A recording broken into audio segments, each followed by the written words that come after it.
Hi there, Ruth. Let's take a look at this last set of essays you have for us here. We've got two task ones and one task two. Let's take a look at all of it. I made the corrections already. I just want to discuss them with you.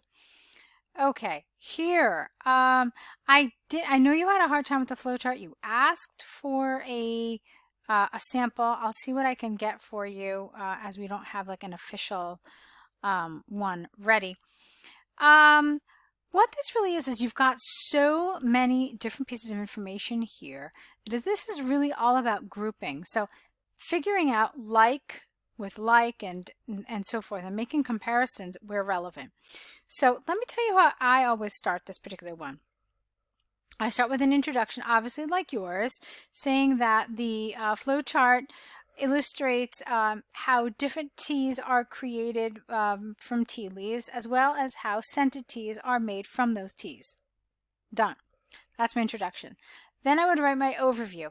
And there are a few different things you could say here for the overview. You could say that overall, different processes can create 4 different types of tea, with the process of white tea being the simplest and oolong being the most complex.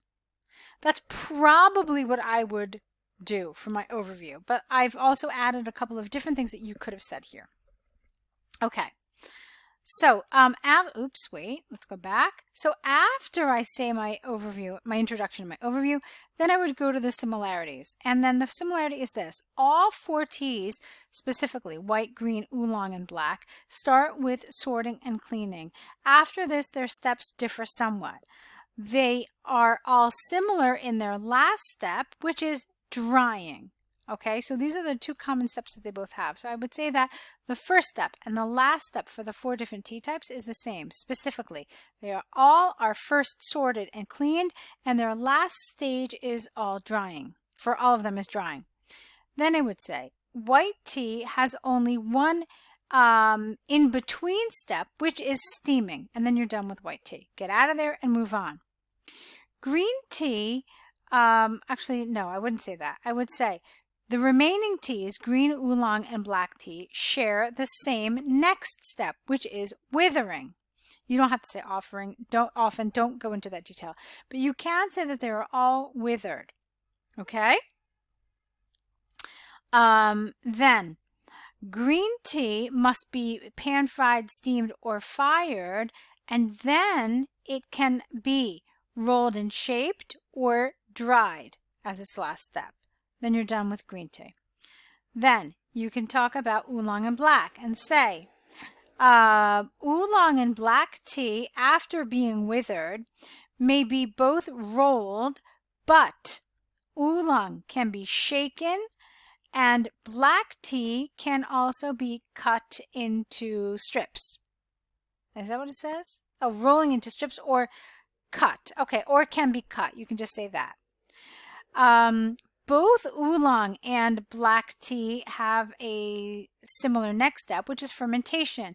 Oolong undergoes short fermentation. Black tea undergoes full fermentation.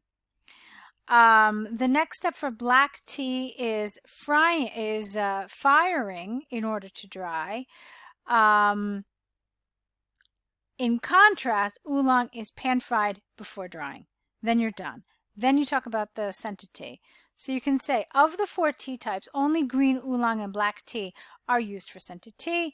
The leaves must be dried, then scented, and then they are cooled. Done. That's it. That's how I do this. Okay? So you've got your instructions here. I have them here for you. Okay? You can figure out what I've changed. There was a lot of grammar that was basically problematic, and I didn't like where you put white tea, so I moved white tea up here. Since it's the simplest, just get done with it and finish with it and then move on.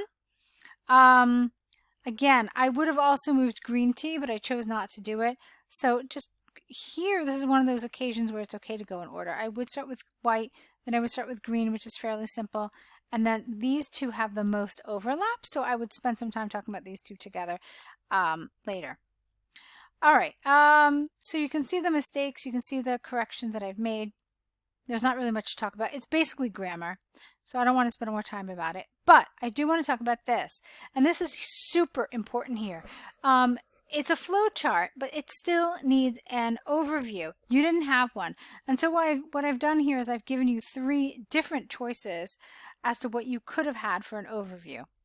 All right, so that's that. You can read that on your own. And then we go to the pizza sales. I found the pizza sales a little problematic. I know this one is crazy because it's just the numbers are all over the place. But what you really need to remember here is just it's a matter of grouping. You've got really like 36 pieces of information and you're not supposed to talk about them all. But there are some key things that you should talk about. So first of all, when it comes to France, you want to talk about this, which is its low. It's basically, you always want to talk about the beginning of the year and the end of the year. So right there, you've got 6 points that you need to talk about, the beginnings and the ends. Then you're lucky because your beginning point is also the lowest figure in the chart. Then you can talk about how let's say, from March on, yes, there was fluctuation, but look where it really ranged from. It ranged from about, I don't know, 75 till about 140. Okay, so from March until, let's see, yeah, until the rest of the year, it really went from a low of, I guess, 75 and that high in September of 140. You could say that it had several, it had some fluctuation throughout the year and ended the year at this. Okay, so what are we saying essentially? The first point, the fluctuation, we give a range of that fluctuation, saying where the low was and the high, and then we talk about where it ended the year. Okay, and then you're done with France. Then for Portugal, again, the start of the year, you say that in February it had a massive dip, which it reached one of 2 lows, or 3 lows actually, in March. It saw an enormous spike in between June and July, and you say what that number is. Okay, and then the year continued with 2 lows again in August and November, saying what those were, before ending the year at a higher point of about, I don't know, maybe 75 in December, and then you're done. And then you can do a similar thing with Spain. Point 1, point 2, point 3, and then point 4 is how I would do this. Okay? So those are the points that are really important to talk about. You don't want to talk about every single up and down. Talk about the ones that matter, group the things that matter. So again, here we had a lot of stuff with vocabulary and grammar. You don't want to say an incident, you want to use the word a figure, some prepositions, not in but throughout. So I have all of this for you so you can review on your own time, see if you understand it. It's all there ready for you. If you have any questions, I really want to hear them, okay? This was a wrong expression, then sales went down. No, sales fell. It's really important to understand the appropriate IELTS vocabulary here. Words like fluctuation, words like respectively, words like figure. Okay, so you don't keep saying the number. You can use the word figure, and it's a great word. I saw consistently throughout this set of essays that you kept using despite incorrectly. I think you're mixing up despite with in spite. In spite, we say in spite of, and that's okay. But despite has to be followed by other things. Just like specifically, you could have just said despite this fluctuation. This is wrong, actually. I have to correct that. This fluctuation, singular. Okay, so that's it for your task 2 or your task 1. Then let's look at this. Now, I thought with your task 2 that there was some underdevelopment, and you can see that I have in capitals here. I have why and how. This, for me, means that it was underdeveloped. If an examiner or a reader has to ask this, that means that you did not completely develop this. So every time you state something or you support something, you say something, and you ask yourself why or how, and there's some answer there, then that means that you need to develop more. All right, so let's look at this. I'm going to read this with you. It is considered that local governments want to move some companies from big cities to regional locations to improve the economy, not for improving. I have to change that. On one hand, the economy of regional locations, you can't say this regional locations economy. The economy of regional locations and the number of job offers will increase. But on the other hand, it will cost money for the company. Again, I have to change this too. For the company to be relocated, and if it is a big company, it could ruin the small locals. Okay. So some of the grammar here is awkward. I'm not going to lie to you. It is a little awkward. Not to the point where I can't understand, but certainly enough so that it creates some awkwardness and it doesn't just flow as you read it. So this paragraph for me was really underdeveloped. Let's read it. First of all, businesses from large cities are greater. Business from large okay, yeah, you said business. It's not businesses. You said business. So business is greater than in small locations. The economy of regional locations will be improved by the company which is moving because they will offer jobs to different populations. Okay, what do you mean? Explain it. You said something about disabled people, but I didn't really understand that. I didn't feel it was particularly relevant. So when you say they will offer jobs to different populations, explain it. Give me an example. Tell me that when, I don't know, IKEA moved to your village, 20% of the population of your village got employment there.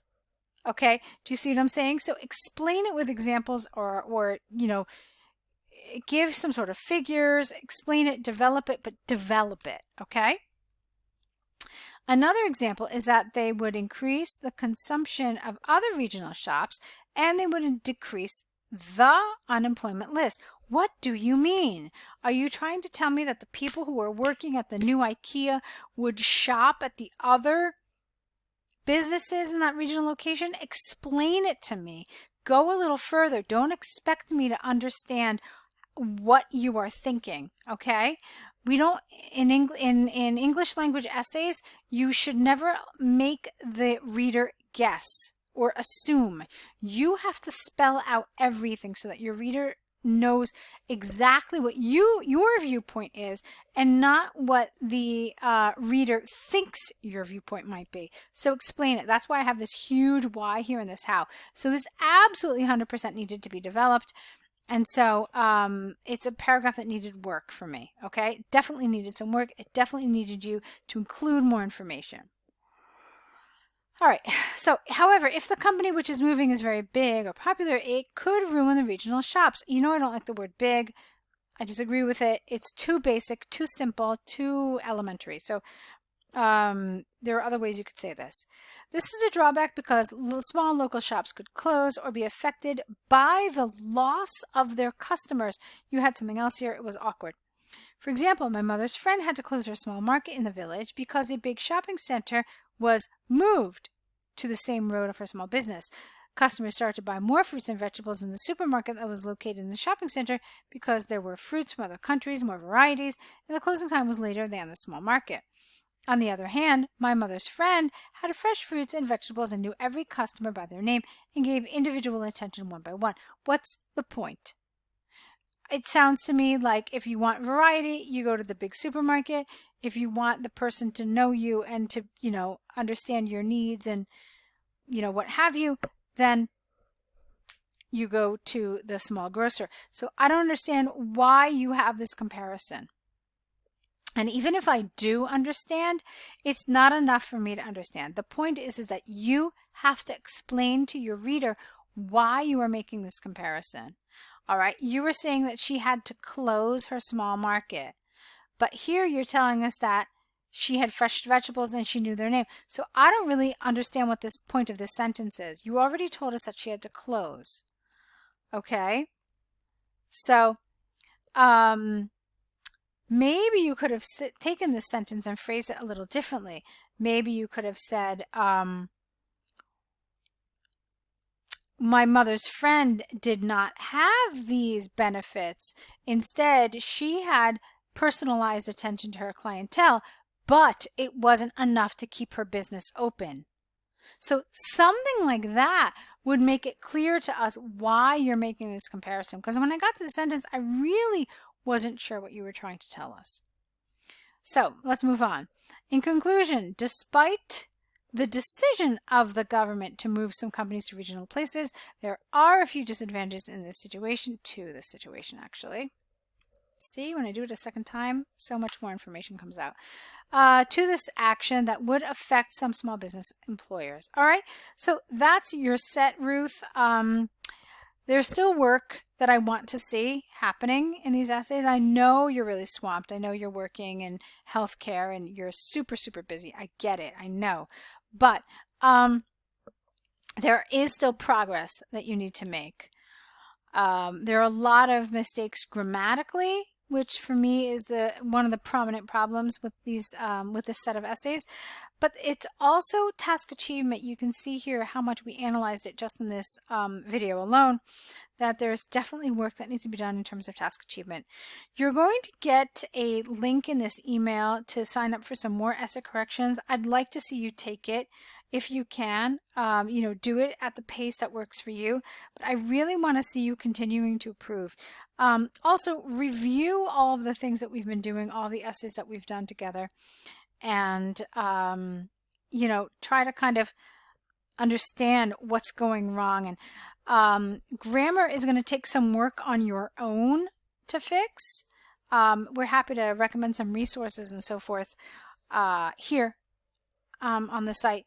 But as far as task achievement goes, this is something that I want you to really review, and I want you to kind of internalize and understand what's missing and what needs to be worked on.